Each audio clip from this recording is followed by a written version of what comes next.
Hello friends, I am Anmol.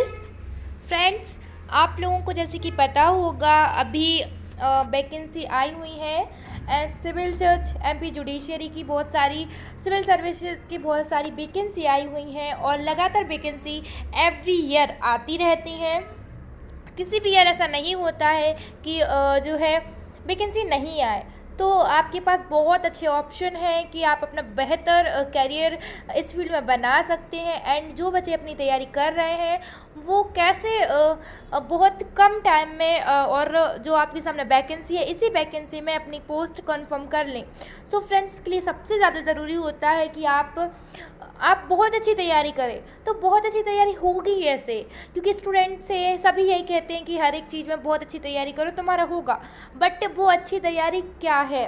So friends, मैं आपको बता दूं, आपको पास्ट ईयर पेपर सॉल्व करने चाहिए, क्योंकि पास्ट ईयर पेपर सॉल्व करने से हमें जो पैटर्न होता है वो समझ आता है सबसे मेन। और सेकंड नंबर, हमें ये समझ आता है कि हमने जो पढ़ा है हमने किस तरह से पढ़ा है, और जो पेपर है वो हमें कैसे क्वेश्चन हमसे पूछने वाला है।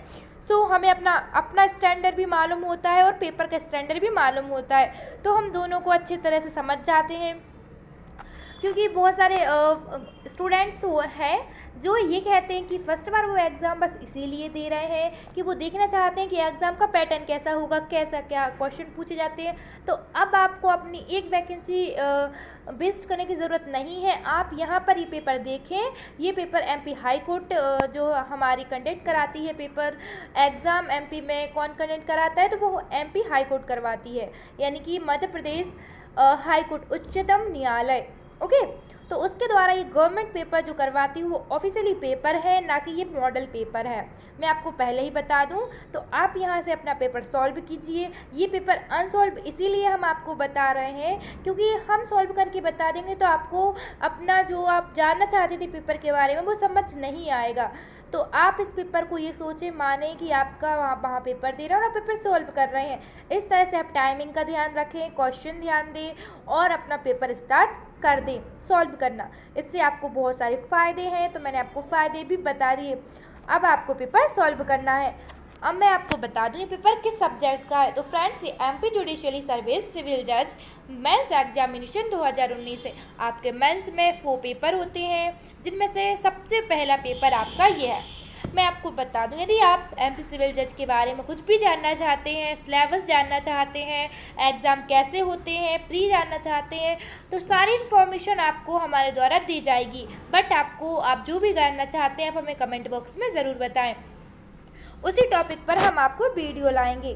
तो ये क्वेश्चन पेपर है जो कि 4 पेजों में रहेगा।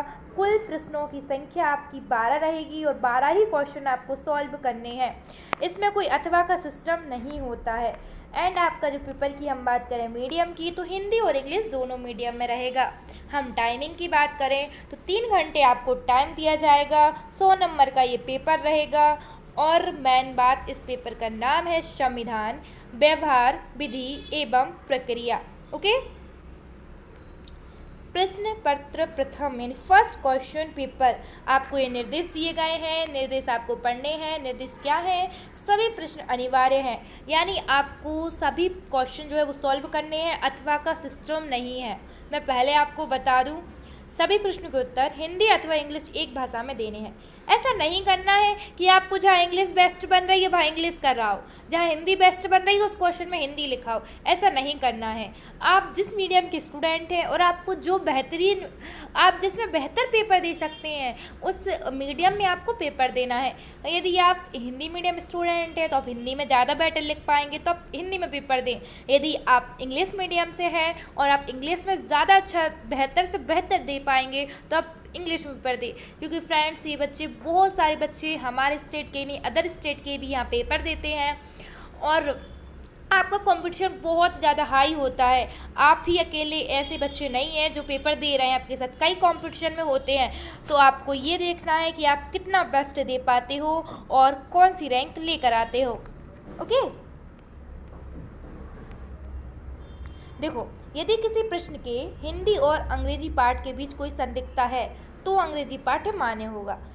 देखो, इंग्लिश जो है वो जनरली गलत नहीं होती। ओके, इंग्लिश में जो क्वेश्चन दिया रहेगा आपको वो गलत नहीं होगा, उसकी जो हिंदी ट्रांसलेट की जाएगी हो सकता है कि वो उसमें थोड़ी मिस्टेक हो जाए, क्योंकि कभी कभी ऐसा होता है कि हिंदी में जो है ना हम अलग वर्ड होता है उसका इंग्लिश भी वही होती है, कुछ और वर्ड होता है उसकी इंग्लिश भी वही होती है, कई चीज़ ऐसे होती हैं, है ना।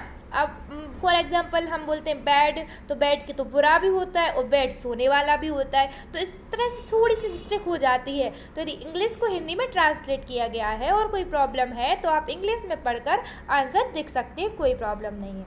ओके, उत्तर पुस्तिका यानी आपकी जो आंसर सीट होगी वो प्रथम पृष्ठ पर जो कुछ भी आपको दिया हुआ वहाँ पर आपको अपना अनुक्रमांक, आपका रोल नंबर आपको लिखना है। ये सब कॉमन बातें हैं, सभी जानते हैं, जब इतना बड़ा आप एग्ज़ाम देने जा रहे हो तो इतना तो आपको पता होगा। ओके, मैं आपको मैन पेपर पर ले चलती हूँ। आपको सेकंड पेज पर कुछ क्वेश्चन दिख रहे होंगे जो कि इंग्लिश में और हिंदी में है। ऊपर लिखा हुआ भारत का संविधान, आपके भारत के संविधान से क्वेश्चन है जो कि एक क्वेश्चन आपका 8 नंबर का है। ओके, यानी कि आपका एक क्वेश्चन रहेगा आपका 8 नंबर का, इंग्लिश में पहले दिया हुआ है, उसकी हिंदी ट्रांसलेट की गई है। दोनों क्वेश्चन अलग अलग नहीं है, हिंदी का भी वही क्वेश्चन होगा जो कि इंग्लिश का है। सेकंड क्वेश्चन आपके सामने है वो भी 8 नंबर का है। थर्ड क्वेश्चन जो आपके सामने है वो है आपका सिविल प्रक्रिया संहिता से, CRPC जिसे आप शॉर्ट में कहते हैं, जिसे इंग्लिश में सिविल प्रोसीजर कोड 98 कहा जाता है, वो आपका है। ओके, इससे रहेंगे आपके 2 क्वेश्चन जो कि हैं 8-8 नंबर के। आगे आपका थर्ड नंबर पर आएगा संपत्ति अनंतरण अधिनियम, जिसे आप TPA के नाम से जानते हैं, transfer of property act 1882। Okay, इससे आपके 2 क्वेश्चन रहेंगे, दोनों ही 8-8 नंबर के होंगे। आगे हम देखें भारतीय संविदा अधिनियम 1872, जिसे आप इंडियन कॉन्ट्रैक्ट एक्ट के नाम से जानते हैं। ठीक है, इससे भी आपके 2 क्वेश्चन रहेंगे, वो भी 8-8 नंबर के रहेंगे। आगे आपका रहेगा विनिर्दिष्ट अनुतोष अधिनियम 1963। ओके, स्पेसिफिक रिलीफ एक्ट 1963, ये आपका रहेगा। इससे भी आपके 2 क्वेश्चन रहेंगे, दोनों ही 8-8 नंबर के रहेंगे। आपका फिर रहेगा परिसीमा अधिनियम 1963, लिमिटेशन एक्ट, ओके, जिसे आप इंग्लिश में कहेंगे लिमिटेशन एक्ट, ये आपका रहेगा। इससे ओनली आपका एक क्वेश्चन बनेगा। अभी तक आपने जो देखे वो 2-2 क्वेश्चन थे, इसमें ओनली आपका एक क्वेश्चन रहेगा, तो वो भी रहेगा 8 नंबर के। फिर आपके आएंगे 4-4 नंबर के क्वेश्चन जो कि मिक्स होंगे, इनमें आपको सब्जेक्ट नहीं दिया जाएगा कि ये किस सब्जेक्ट से है। ओके, तो आपको डायरेक्टली दिया जाएगा बाद को रोक जाना, बाद को रोक दिया जाना। ये शॉर्ट नोट्स आते हैं, आपको जब पढ़ा होगा आपने तो आपको बताया गया होगा, जिसने भी आपको गाइड किया है तो आपको बताया होगा कि शॉर्ट नोट्स कैसे लिखने हैं। तो फिर यहाँ से आपको अपने शॉर्ट नोट्स लिखने हैं, शॉर्ट नोट्स देने हैं। बाद को रोक दिया जाना, अभिलेख न्यायालय क्या होता है, संविदा का पूर्वकालिक भंग होना क्या होता है। 4 नंबर के आपके रहेंगे। तो सिंपल सी बात है, कॉमन इतना तो आप में कॉमन सेंस होगा कि 8 नंबर जब वो दे रहा है तो आपको काफ़ी बड़ा आंसर देना होगा। 4 नंबर में दे रहा होगा तो थोड़ा शॉर्ट हो जाएगा, शॉर्ट मतलब थोड़ा छोटा हो जाएगा, चलेगा। तो इस तरह से आपका पेपर रहेगा। आपने पेपर का पैटर्न जाना, सभी 8-8 नंबर के क्वेश्चन होंगे, ओनली लास्ट के 3 क्वेश्चन आपके 4-4 नंबर के होंगे। इस तरह से आपका मेंस का फर्स्ट एग्ज़ाम आपका जो है वो कंप्लीट होता है, फर्स्ट पेपर आपका कंप्लीट होगा। यही आपका पैटर्न रहेगा, यही आपके क्वेश्चन रहेंगे इसी टाइप से। और आपको पहले ही कंफर्म कर दिया जाता है, यदि आपने सिलेबस देखा होगा तो, कि इस सब्जेक्ट से इतने नंबर के क्वेश्चन आने हैं, तो इतना ही जाता है, इससे ज़्यादा नहीं जाता है। हमेशा याद रखें, यदि आप जानना चाहते हैं कि किस सब्जेक्ट से कौन से क्वेश्चन आते हैं तो आप हमें कमेंट कर बता सकते हैं। सो फ्रेंड्स, ऐसे ही और वीडियो हम लेकर आने वाले हैं, तो आप हमारे चैनल को सब्सक्राइब करें, बेल आइकन प्रेस करें। मिलते हैं नेक्स्ट वीडियो में।